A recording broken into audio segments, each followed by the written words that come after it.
we have a media that used to be noble, who has been basically commandeered by those individuals who make excuses for them and hide what is actually going on.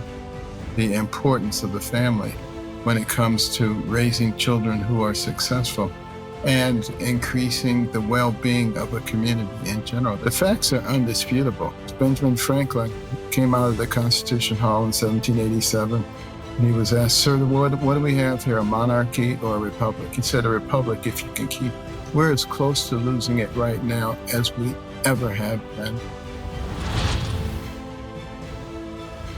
All right, folks, welcome back to the Sean Spicer Show. So much going on. Never a boring day, is it? Ben Carson's about to join us, and we're going to cover so much with him.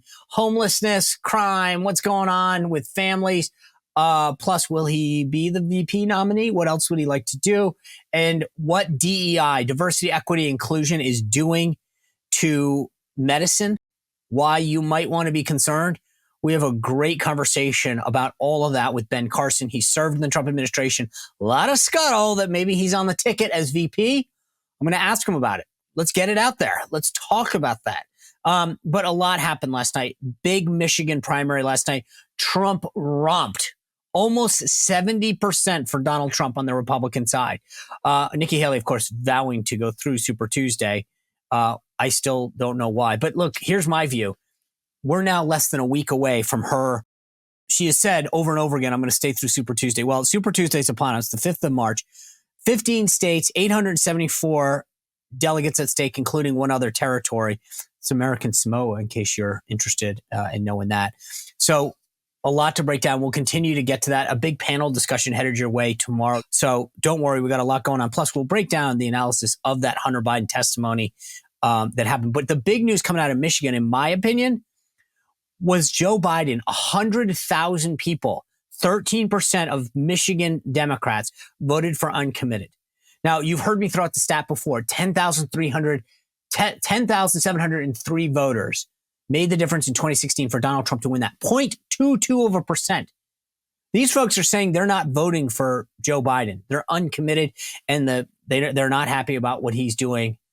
They're all Arab Muslims, largely. I mean, obviously a lot more, but that's where the big push came from about his policies towards Gaza.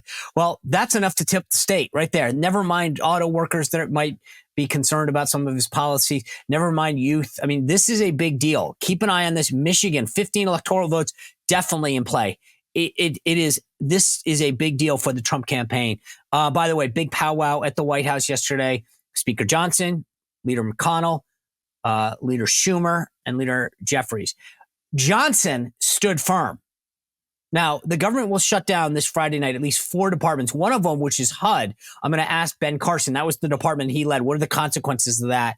And so I will be able to ask him, does it really matter that some of these departments are closing potentially down? But Johnson stood firm. And McConnell was trying to get him to cave. We saw, and then Johnson goes out there and basically stands firm. That, again, I give him big credit for this. So say what you will, but right now, House Republicans are holding firm. I think they need a better message. They're not doing the events that are necessary. They're not making a compelling message. So doing the right things, but they got to sell this more. They got to get out there and talk about no funding for Ukraine until we get a border deal. No, none of these abstract policies that the Dems want to jam into these outstanding bills. No, stand firm. We have a House Republican majority for a reason. All right. As I said, we're going to have a great discussion with Ben Carson. We've got a lot to get to. That shutdown, the DEI stuff with doctors. And so much to get into with him. And as I said, whether or not he wants to be VP or not, or something else. And before we do that, though, you guys know, we've got some great sponsors of the show. They help make this content free. They're great people. I love the products and the organizations that make this show possible. So I want to talk to you about 2 of them before we get into this conversation. First is my trusted source for precious metals, the folks at Bishop Gold Group. I want to talk to you about them. And then I want to talk to you about my friend Leo Grillo. You've heard me since the day that this show kicked off, talk to you about the great work that they're doing at deltarescue.org. If you're looking to secure your financial future, there's no better place than talking to my friends at Bishop Gold Group. If you go to bishopgoldgroup.com/Sean, SEAN, for those of you who don't know how to spell it correctly, you can find out what Bishop Gold Group can do to help you with a old IRA, a 401k, or just to start your journey with precious metals and make an additional investment. I've done it. I called them. I had a conversation with them. If you want to call because you don't want to go online, dial 844-984-1616. Tell them that Sean sent you. You get a free promotional gift with that call, or going online, bishopgoldgroup.com/Sean, right? This is where you can begin your journey and expand your investment portfolio to include precious metals. Like I said, I did it. You get hit up all the time. I know it. I see the commercials for this group or that group, but the folks at Bishop Gold Group are the people that I trust, the people that when I invested in precious metals, I called them. I had a discussion about what was best for me that met my needs. You can do the same. Go to bishopgoldgroup.com/Sean and begin your journey like I did with precious metals as part of your investment portfolio. All right, folks, if you're a longtime watcher of the show, you know about my friend Leo Grillo. He rescued a Doberman years ago, named the dog Delta. Delta stands for dedication and everlasting love to animals. That was the beginning of what became Delta Rescue. DeltaRescue.org is where you can see the videos of the great work that they're doing. They provide nutrition, veterinarian care to allow animals to roam free in their sanctuary. Not a shelter. It's a no-kill, the largest no-kill sanctuary in the world.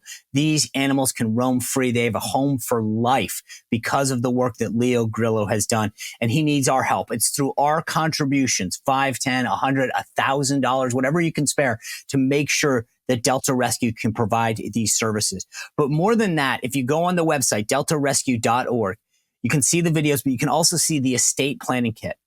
And if you're an animal lover like I am, you've rescued a dog, a cat, whatever, you can go on this estate planning kit and make it part of your enduring mission so that Leo's dream continues for life and that these animals will always have a place to get the care that they need. Please go to deltarescue.org, check out that estate planning kit, and see if you can help. Dr. Carson, always good to see you. Thanks for joining us. I'm always happy to be with you. Thanks for being a patriot. I appreciate that. You know, it's funny. I was getting ready for this interview and I started to scroll through the camera roll on my photo. And I don't know if you know this. I posted on Instagram last night, so I don't know how much time on the gram you were spending. But almost 7 years ago to the day is when we went to the African-American Smithsonian and joined you. And I believe this is what I tell anyone, so at least go along with the narrative that I have if you can. But this was the first time that you had seen the exhibit about you in the Smithsonian, and I'm there watching you walk through this with President Trump. That's correct. I remember that very vividly. I can't imagine what it's like to see an exhibit about yourself anywhere, never mind the Smithsonian, right? You are among, I don't know, an elite group. I don't know, I can't think of the number, but like of people that they're highlighting for their achievements. When you stopped, have you just paused and said, wow, like I do all that? I mean, like there's days with the rat race that sometimes people that I talk to for a variety of reasons don't say, wow, I never thought. Have you stopped and just said to yourself, what an amazing thing that I'm sitting here in the Smithsonian as one of the elite number of people in the United States' history, not in 2017, not in the 2000s, since our inception, you are among that group. No, I think about those things all the time, and it gives, fortification to the whole concept of the American dream, and that it is alive and well, that people can still achieve it, but they can't accept a victim mentality. I was also pleased that, some of the liberals have made an attempt to push conservatives out of the limelight. And that didn't happen in that particular case. So that was good. How hard is it? I mean, since you brought it up, the orthodoxy since the 1960s, when things kind of got flipped on their head, is that if you're Black in this country, you need to be a Democrat, and that people who are not have been called all sorts of names. Is it a difficult road to swim or to ride when you're in that position? I think it's a very difficult road for many people. Not so much for myself, because my focus is on my relationship with God. As long as I'm in good graces with Him, I don't care too much about what anybody else thinks. And that helps me quite a bit. Right. But it does cause a lot of other people to be silent. It intimidates people. And that is a very sad thing, and something I think that we have to begin more vigorously to fight. It's interesting though. The last couple cycles, it was the Republican Party. You go back to your cycle, even before that, that's had the diversity. Even this time, you think about the number of people from minority backgrounds that were part of the mix. Now, obviously, President Trump was going to dominate the cycle. We all know that at the jump. But you think about the number of people from different backgrounds. I mean, for what it's worth, Nikki Haley's got an Indian background. Tim Scott's obviously Black. To me, the thing that's so funny is, despite the narrative, it is our party that keeps putting up a diverse group of people for the top job. Well, the interesting thing about the Republican Party is, they have always, relied on merit. And they really haven't been into identity politics. They were formed as an abolitionist party. They were the ones who protected the rights of the freedmen after slavery ended. They were the ones who pushed for the rights for Blacks to be able to own guns. They were the ones who pushed for the Civil Rights Act and the Voting Act. And the Democrats came along and said, well, the parties actually switched. And the Republicans became the Democrats. The Democrats came. What a bunch of garbage. The only one that switched was Strom Thurmond. Right. And it has continued to be a party that looks at people as people.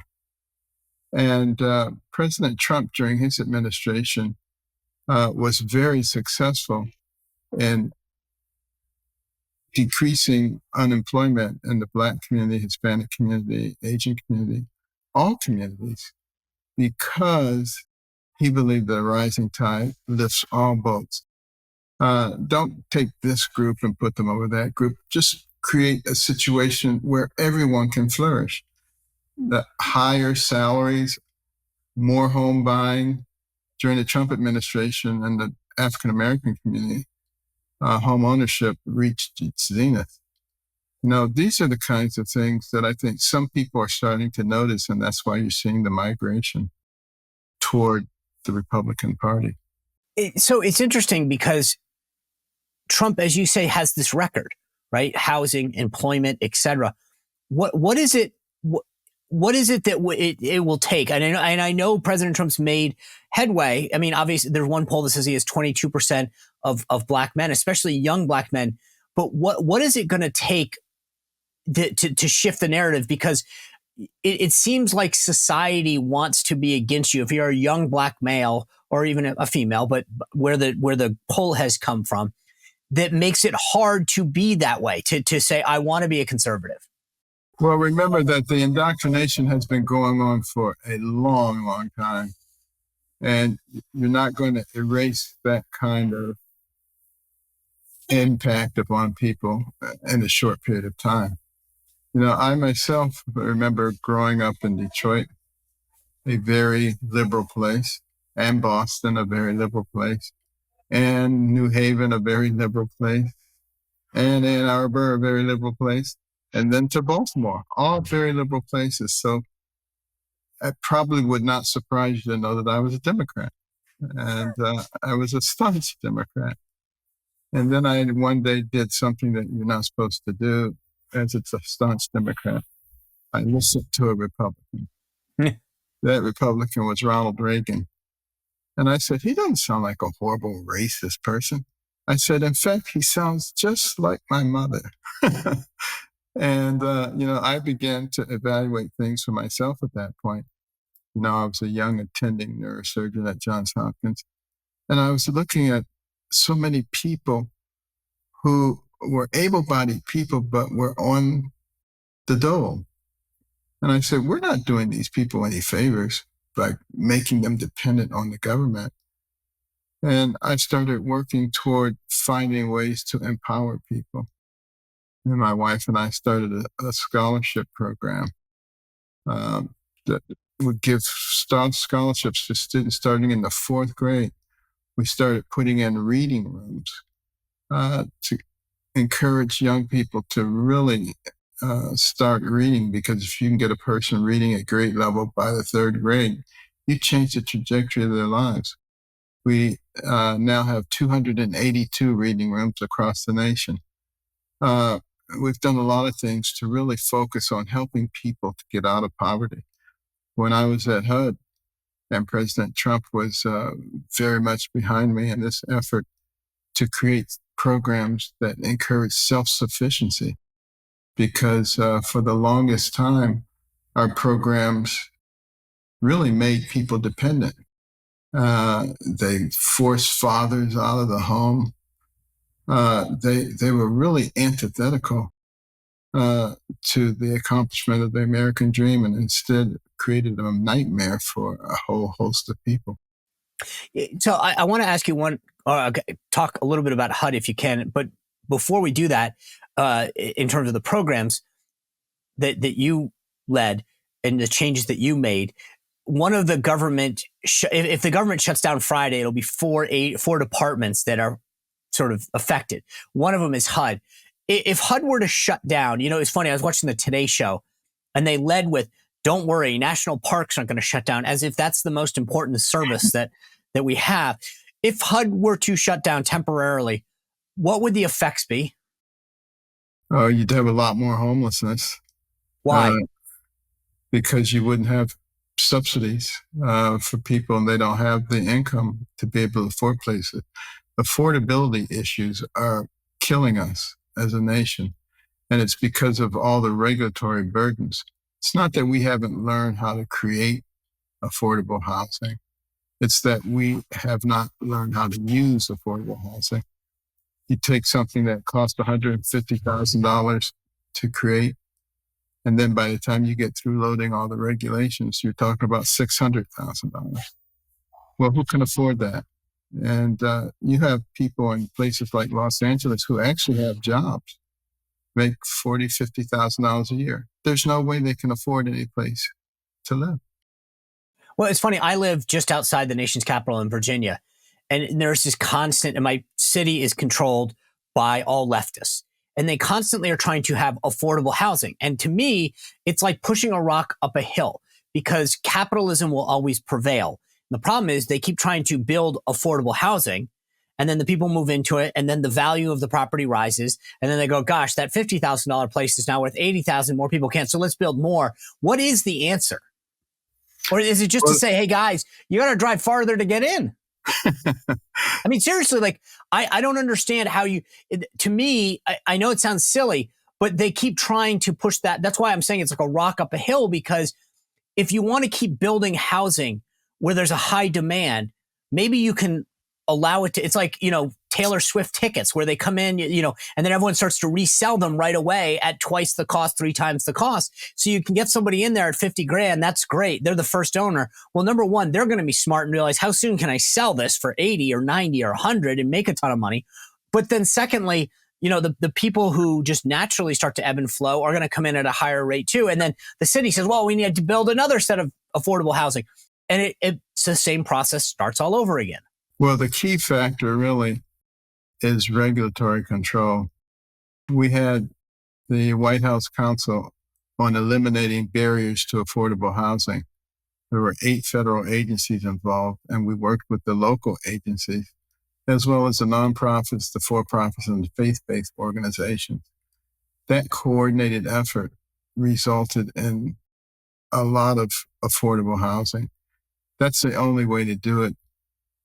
If you have the various forces competing against each other and fighting each other, you'll never get there. And that's what we have so often now. And I wish that the current administration would adopt the same kind of policy, where it doesn't matter if it's Democrats or Republicans. What matters is what we achieve for the people, because homeless people are Democrats and Republicans and independents and people who have no political affiliation at all. They just want a warm bed and a food in their belly. Hey, folks, during a time of crisis, are you going to be prepared? You know, when I was White House press secretary, we spent a lot of time going through contingency operations and making sure that we were ready in an emergency. The question is, will you be? You will be, though, if you go to 4patriots.com/Spicer. Get the Patriot Power Generator 2000X to make sure that when the power goes out, whether it's an hour or a day or even a month, you will be ready. You will be able to plug in your TV, your computer, your phones, your medical devices, and yes, even your refrigerator. The beautiful thing about the Patriot Power Generator 2000X is it runs off a solar panel, and that solar panel comes with it for free. So during a time of crisis, you will have the power that you need. The Patriot Power Generator is portable too. You can bring it in your house. And unlike a gas-powered one that you have to worry about filling and refilling, the Patriot Power Generator has no fumes and no noise. You can keep it in your kitchen if you wanted to power your refrigerator. You can put it in your car if a friend or a neighbor needs help. But during a crisis, during an emergency, this is what you're going to need. Get ahead of the curve. Be ready for yourself and your family by getting the Patriot Power Generator 2000X. Go to 4patriots.com/Spicer now. When I go into Washington, D.C., I've been here almost 30 years. At least from what I can see, it looks like the homeless population has grown. And when I talk to people in other cities, they say similar things. Is it growing and why? Yes, the point in time evaluation that is done each year by HUD in January, the last one for which we have the complete data is 2023. We had 653,000 homeless people. That was up 12% from 2022. So we don't really seem to be making a heck of a lot of progress in recent years. But it's going to take a sustained effort. You know, the big deal a few years ago was housing first, get people off the street. And that became sort of the cry, housing first. And it is good to get people off the street, and it actually costs society less money when you get them off the street. But you can't stop there because 90% of those people end up back on the street. You also have to have housing second and housing third. Housing second, you diagnose the reason that they're on the street. And housing third, you fix it. Recognize that 60% of those people are drug addicted or have psychiatric problems. Now, if you can get appropriate counseling and medications for the ones with psychiatric problems, I was talking to the head of the American Psychiatric Association. He said the vast majority of those people could become functional. And, as far as the drug addiction is concerned, this is a serious problem, and it requires long-term rehabilitative care in a professional manner. Are the solutions that you're talking about when you were Secretary of HUD and you would go meet with governors and mayors of different parties, because the big cities are all controlled by Democrats, right? When you would go reach out to them, did they want to partner with you, or did they say, gosh, Mr. Secretary, we just fundamentally disagree with your approach? No, even in radical places like Los Angeles, we were able to get Eric Garcetti on board, along with the various county supervisors, Gavin Newsom. We actually had put together a pretty dynamic plan that was ready to kick off. And then COVID hit. Everything kind of went off the table. But I think it is possible for us to work together. I did some things even with the mayor of New York, believe it or not. There are things that can be done. But why wouldn't they? Here's what I don't get. Why aren't they being like, if they reach out to you or you reach out to them and they say, great partnership, COVID's over. Like, why aren't they reaching back to the next HUD, which is frankly their own party, and saying, okay, guys, we had this plan with Dr. Carson that was ready to roll. We think this could help us. Like, it just seems to me as though that we talk about this all the time. It grows. We walk through the streets of these big cities and see it. Like, what is it that they don't want to tackle it? Is it that it's too big? What is the problem that prevents us from making a dent in it? It really requires someone or a group of people who are very dedicated to the ideal. One of the reasons that I wanted to be the Secretary of HUD is because of the way that I grew up and what I saw in these poverty-stricken areas and the attitudes of people and things that took perfectly capable people and made them into dependents of the government. So I was very, very dedicated to that mission. And when you have someone who's dedicated, it tends to draw other dedicated people, and you can get things done. But time ran out, and we just Yeah. have to continue to focus on these kind of issues when we get reasonable people. How much back is in place. how much is his ownership part of this? Like, does it that people who get government housing need to feel like that it's theirs and that they want to improve it? I mean, I've heard both sides of the argument that once they feel like they own it, they're a lot more invested in it versus somebody who's just being put in a temporary place that's not theirs. Well, ownership is key. And what you need to understand when it comes to the accumulation of wealth in America, the average renter has a net worth of $5,000. The average homeowner has a net worth of $200,000. That's a 40-fold difference. Right. And we need to be doing things that encourage ownership. And a lot of our policies that are longstanding do exactly the opposite. And I felt it would be easy to get people on board with that on Capitol Hill. Right. There are a lot of people on Capitol Hill, particularly on the other side of the aisle, who have no interest in getting people out of poverty. See, I'm glad you said that. I'm sorry. I apologize for interrupting you, Doctor, but like that to me is exactly the issue that the Democrats and the left, once people don't depend on them anymore, and tell me if I'm wrong on this, but I'm like what you just said rung a million bells in my head. That's the problem. Their entire party and movement is predicated on people being dependent on government and the programs. Unfortunately, that is absolutely true. And deceiving people. And the unfortunate thing is that we have a media that used to be noble who has been basically commandeered by those individuals who make excuses for them and hide what is actually going on. And unfortunately, to have a country that is run by the will of the people, you need to have people who are well informed.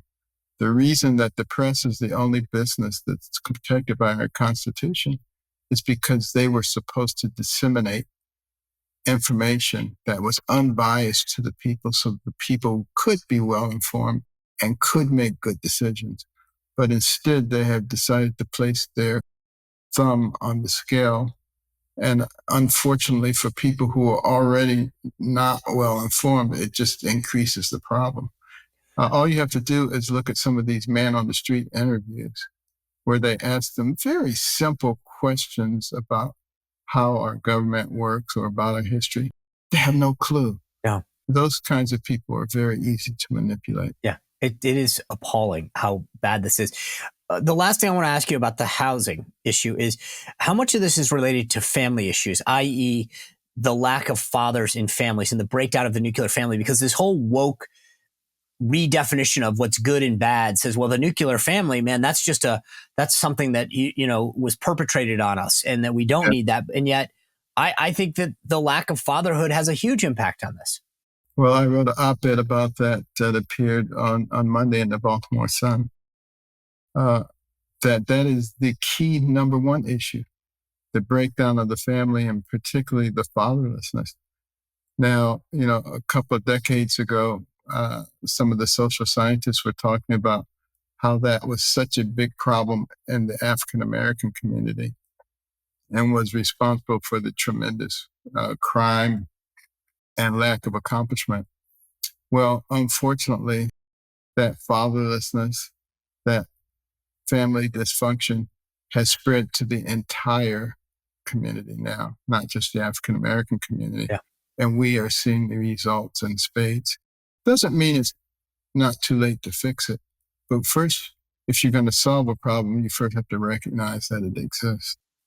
So what do you do? What is the end? I mean, because right now we've changed. I mean, I remember under Clinton and then even the beginning of Obama, it was how do we create policies that help keep families together? Now the left is telling us, well, it's a joke. We shouldn't even care about the nuclear family. That's a completely right-wing theory that nuclear families are strong and good. We've been told, don't worry about it. It's a bad thing. And so how do we get back to creating policies that keep families together, that appreciate and welcome fatherhood? Well, we have to begin to have open discussions about it. The left does not like to discuss things, as you've noticed. Yeah. No. And they like to put people into their respective corners and throw hand grenades at each other. But if we have discussions with the facts in the middle of the table, the facts are undisputable. And even a lot of the left-wing sociologists will verify through their research the importance of the family when it comes to raising children who are successful and increasing the well-being of a community in general. There are multiple studies and books about that. But if you don't talk about it, you won't know about it. And a lot of the left-wing media, they will not talk about these issues at all. And the people who only listen to that don't even know the other side. So I want to continue with this DEI thread that we've talked about, this wokeness, into the real big part of your career in medicine. Ben Shapiro put out a thread the other day about DEI, and I want to read you the first part of it. It says, DEI in medicine means that even if doctors injure patients, they might still be protected and even promoted. It means that top hospitals are abandoning key metrics when hiring surgeons, which is what you do. And it means research by whites may be disregarded. Here's what I found. And then he begins a thread. Let me just get you to react to that first part first. One, how true is that? And B, how concerning is it if that's true? Well, unfortunately, it is true. When we disregard a person's capabilities and background, you're not really doing that person any favors either, because you're putting them in an environment, in a situation that's very difficult for them to overcome. And then they begin to have doubts about their own capabilities. Having said that, there are a lot of minorities who do extremely well in medicine. Of course, who do as well you as being anyone. one of them. Given the appropriate opportunities. But giving people opportunities does not mean lowering standards. Giving people opportunities means creating the pathway so that they have all the skills and knowledge that are necessary to achieve at the highest levels. We don't lower the standards, we elevate the people. That's the way it's done. And to show you how silly the DEI stuff is, I'm the chairman of the Nominating and Governance Committee of a Fortune 500 company. I sit on a number of boards, but on this one I am for that. And the Glass Lewis people recently recommended against me being.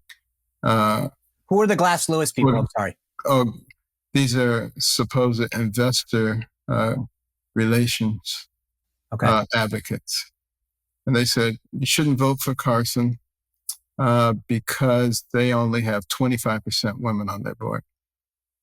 We did have 33%, but we added a board member, and that changed the ratio.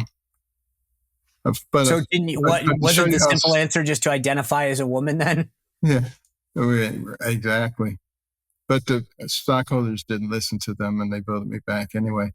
But just so we're clear, they didn't want a respected black man who had broken. I mean, just with all of these accomplishments that are in the Smithsonian, because they wanted another woman. Yeah, exactly. Well, the thing that's so silly about that is if people had voted me off, then they would have a diversity problem. I know.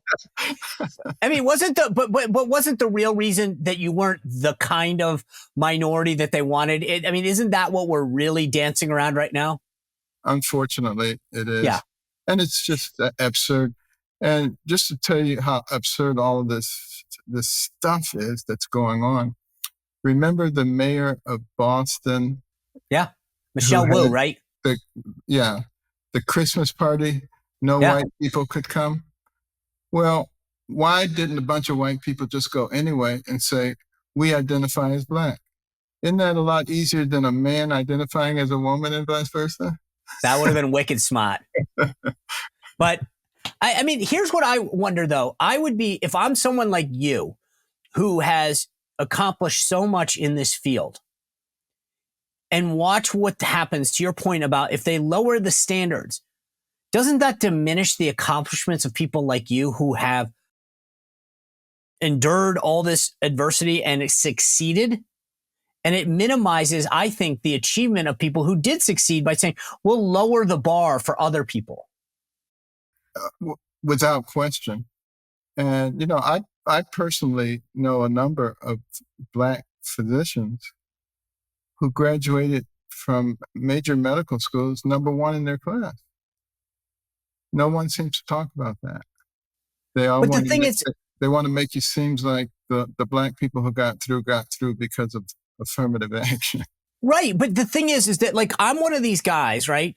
And you know what it's like for most men. They don't go to the doctor that often, but when I go in and the doctor says, okay, Sean, here's what you need to do. Here, going to prescribe you this, or you need to do these exercises, whatever it is. I go, all right. I mean, if the doctor walks in, I had a problem with, a shoulder, and he walked in and said, okay, I need you to go to PT first. And let's see. My view is when the doctor tells it, you guys are the ones with the degrees. I trust you. And it feels like this is undermining the field of medicine. I'm going to walk in and go, oh, I don't know. Was that the right advice? Or did that, and that's not the way you should feel when you go see a doctor. You should feel like they're giving you their sound advice. But what's happening in these schools, and this is what, like, just to give you a hand, this is one of the other pieces of the thread that Ben Shapiro put out. He said, this is the norm in medicine. Meet award-winning Duke surgical resident Vinish Raman. At an internal DEI lecture, Raman says that, quote, his heart sinks when he has patients who watch Fox News or wear MAGA hats. Then he celebrates having a majority non-white population to treat. It's not just lowering the standards. It's them saying, now I got a vendetta to play out with these patients. Well, remember, a lot of these people have been indoctrinated since they were in grade school, certainly indoctrinated in college. And by the time they reach medical school, they're ripe for this kind of malignancy to infect their brains and their whole way of thinking. But we needn't give up. We need to fight vigorously and get people to understand. And it should be easier for physicians to understand that when you open the scalp and take that skull piece off and open the dura, you're operating on the thing that makes that person who they are. The skin color doesn't make them who they are. The shape Right. of the nose or the texture of the hair doesn't make them who they are. It's the brain that makes them who they are. And if you're so superficial as to believe that it's the hair and the skin, that's not saying a lot for your intellect. Right. Let me pivot to a second. You brought up COVID a moment ago with respect to the work that you're doing at HUD. Let me meld these two together. As I said, when I go see a doctor and they tell me to do something, generally speaking, I'm going to do it. It's, you need surgery. You need to be prescribed this. You need to exercise like this. You need to, whatever it is, right? I follow their advice because I assume they're the subject matter expert. So you go see a orthopedic if you got a bone issue, whatever. You go various doctors for various things. After COVID, I feel like the medical industry took a big hit and lost a lot of public trust because of some of the things that they told us to do that we now know weren't based in, as Dr. Fauci likes to say, science. The whole 6 feet thing, testifying in front of Congress that he basically made it up. How much damage do you think the medical industry as a whole did to itself based on what they did through COVID? It was enormous. It's going to take a long time, as you say, to rectify that once again. But do recognize there were a lot of people in the medical community who vehemently opposed that, the government's position on that. And they were shut down. They were canceled. All kinds of things happened to people. Some people lost their licenses. They had all kinds of threats leveled against them. So remember, there were a number of strong advocates who were right in the long run. But there were also a lot of people in the medical profession who lost their jobs, particularly a lot of nurses, because they refused to be vaccinated or go along with the program. No one ever apologized to them. No. Even though we know that, they were right. And the same thing with the military people. And think about all those Green Berets and Navy SEALs and just very talented people who protect our country who lost their jobs and who lost their status. And they were right. This is really very sad. Let me, I know we're winding up. I want to ask you a question. You talked about why you wanted to serve at HUD. As Trump, last night was Michigan. He barrels through this nomination. He's going to be the nominee. He's beating Biden now. Biden ends. Number one, a lot of speculation about you as a running mate. Where do you come down on that? Have you had a conversation with him? I've had general conversations with him about the fact that we are going to continue to work together to try to save this country, recognizing that it is in dire straits right now. And, it was Benjamin Franklin who came out of the Constitution Hall in 1787. And he was asked, "Sir, what do we have here, a monarchy or a republic?" He said, "A republic if you can keep it." We're as close to losing it right now as we ever have been. And, we have to put aside some of our other plans and do what's necessary to save this country. So that's a yes. I mean, if he asked, you're in. I'm going to be helping either from the inside or the outside. All right, let me ask this a different way. Let's say that he wants someone else to be vice president. Would you want to go back to HUD? Is there another department that you would want to lead? I think it may be premature to be discussing that. Okay. Well, then let me end. Smart. You're getting very political, Doctor. Smart. You you've definitely learned the ways. Let me just ask this last question then. I know since you left, you founded the American Corner Institute. What are you guys doing? What are the big projects that you guys are leading, and why did you want to take them on? Well, I was planning to retire after the Trump administration, but a few weeks afterwards, looking at the direction that things were going in, I said, I can't retire. What joy could I derive playing golf or cruising around the world and watching my country go down the tubes? That would be no fun. So a bunch of very talented people from HUD joined me in forming American Cornerstone, focusing on those things that made our country great. We didn't go from a ragtag bunch of militiamen to the pinnacle of the world by coincidence. It was because of our faith, liberty, sense of community, respect for life. So those are the things that we emphasize. Big programs very rapidly expanding are things like our Little Patriots program, which I call the inoculation to indoctrination.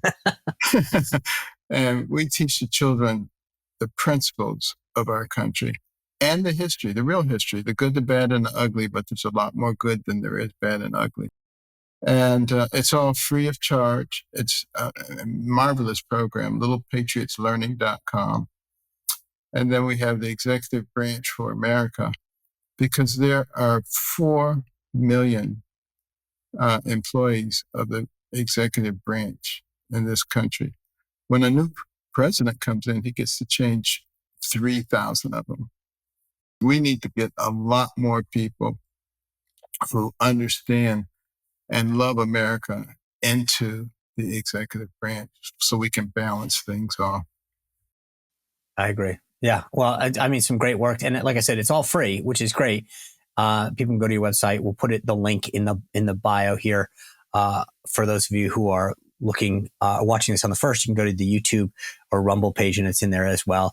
Dr. Carson, I appreciate you being with us as always. Thank you for your service to the country and continuing to serve, and taking up these amazing efforts to get our next administration set, but also get the next generation on track, which is what you're doing with the Little Patriots program. And check it out, folks.